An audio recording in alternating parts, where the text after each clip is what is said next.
The Tiger by William Blake. Structure, Summary, Analysis. Hello and welcome to the discourse. The Tiger is a poem by William Blake, first published in 1794 in his poetic collection Songs of Experience. He published Songs of Innocence in 1789, and then both the collections were merged and published together as Songs of Innocence and Experience in 1794. As the name suggests, the two poetic collections offer two opposite aspects: childhood versus adulthood, life versus death, freedom versus imprisonment, and innocence versus experience. The Tiger from Experience is intended as a companion poem to The Lamb from Innocence. The contrast between the two poems and the two books is important. The speaker of The Lamb is an innocent child who sees evidence of a loving God everywhere. The speaker of the Tiger is unspecified and anonymous, but he expresses such universal concern that it appears as if he is an experienced adult representing the whole of humanity. The speaker of the Tiger wonders about all the fear and mystery that life actually brings. Both the poem The Lamb and the Tiger together explores and questions God's intention and motivation for creating both the lamb and the tiger. Blake used the archaic spelling tiger, Tyger, instead of tiger to suggest that God created the lamb and the tiger much before he made humans. The poet suggests that there has always been a symmetry. If there is good, there must be evil too. The tiger represents the destructive side of God, which is necessary to maintain the balance. Structure of the Tiger. The poem is 24 lines long and composed in 6 4-line stanzas or quatrains. The meter is regular and rhythmic throughout the poem in all 6 stanzas, but it is complex. It appears like archaic, but it is not, because none of the lines of the poem ends with an unstressed syllable. The rhyming scheme of the poem is consistently AABB. Blake wrote the poem in rhyming couplets, thus each of the 6 quatrains has 2 rhyming couplets. Blake used metaphor, imagery, symbolism, apostrophe, repetition, personification, enjambment, allusion, and alliteration in the poem.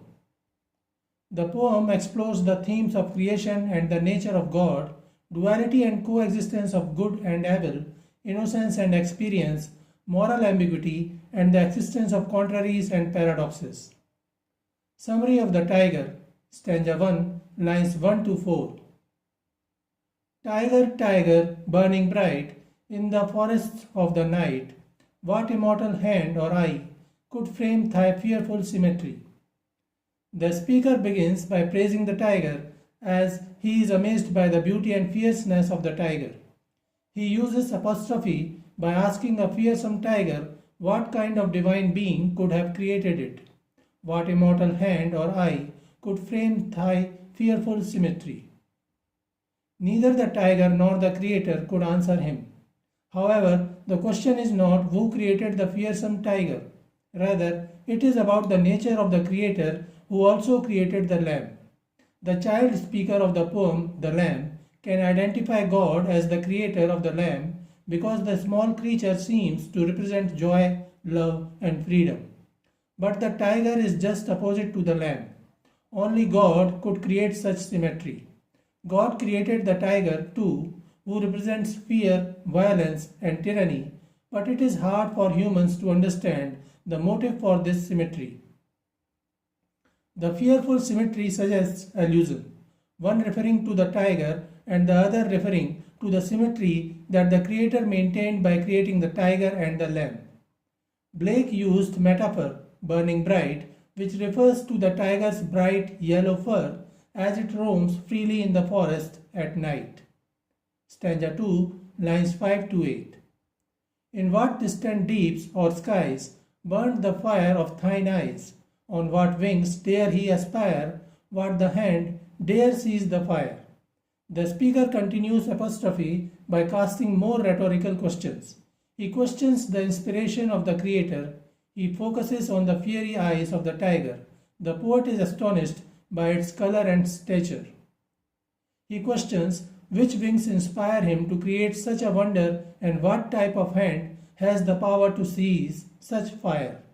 The speaker is mesmerized by his fiery eyes. He feels that the fire in his eyes came from a distant heavenly body such as hell or heaven. In this stanza, the speaker uses imagery, hands, wings, and fire to suggest the supernatural being who created the tiger. Stanza 3, lines 9 to 12. And what soldier and what art could twist the sinews of thy heart? And when thy heart began to beat, what dread hand and what dread feet? In this stanza, the speaker, who is mesmerized by the fearsome tiger, wonders about the supernatural being who created the tiger. He imagines the physical attributes of the supernatural power, contemplating his various physical features. That supernatural power could be Christian God or nature itself.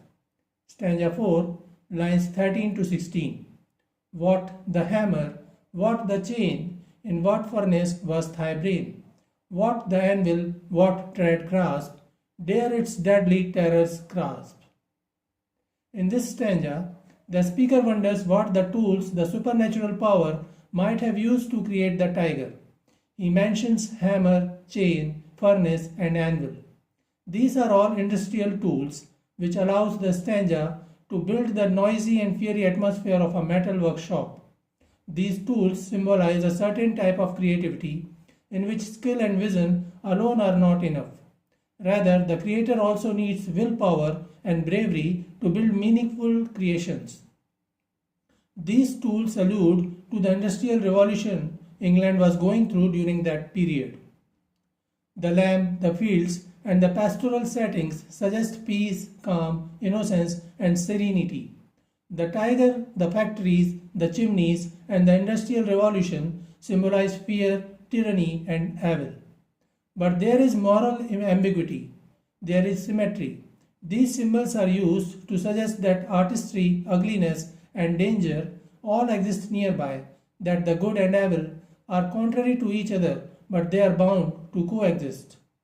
Stanza 5, lines 17 to 20.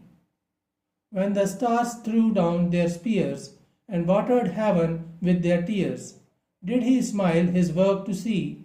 Did he who made the lamb make thee? In this stanza, the poet makes the reference to John Milton's Paradise Lost in the first line, which alludes to fall of the archangel Satan. Then the speaker questions if God smiled after seeing what he made, the tiger. The speaker then makes the suggestion that the creator of the tiger is the same who made the lamb. Here the lamb can be referring to Blake's previous poem, The Lamb, from Songs of Innocence, and it may also be referring to Jesus Christ, the Lamb of God, sent by God on earth. Stanza 6, lines 21 to 24. Tiger, tiger, burning bright, in the forests of the night, what immortal hand or eye dare frame thy fearful symmetry? The last stanza is almost a repetition of the first stanza. However, there is a difference. In the first stanza, the speaker used could, but in the last stanza, he used dare. The speaker has settled with his rhetorical question of who made the tiger and now suggests that who other than God could dare to do so. He now not just wonders who could create this fearsome beast, but who would dare. If he wasn't God, was he Satan? William Blake used many symbols in this poem. He mentioned the lamb in the fifth stanza, and the whole poem is about the tiger. While the lamb seems to suggest that God is loving and tender, in line with the idea of fatherly God, overseeing his flock, the tiger symbolizes the destructive, punishing, and evil side of God. The poem suggests that God created the tiger, but the poet leaves space for the possibility that Satan made the tiger, fire from hell. Even then, God is responsible for the creation of the tiger because God made heaven, earth, and hell. God made Satan. The tiger is therefore symbolic of God's ability to be violent and frightening, which is contrast with the characteristics of God, who created the lamb. This suggests that God is both the perisher and the protector. Another symbol is fire, which represents the fur of the lion. The tiger is thus symbolized as dangerous and destructive. However, fire also symbolizes the creativity of artists, craftsmen, blacksmiths, and inventors. The fire represents the harsh conditions that are necessary for making a marvelous creation like the tiger. So, this is it for today. We will continue to discuss the history of English literature. Please stay connected with the discourse. Thanks and regards.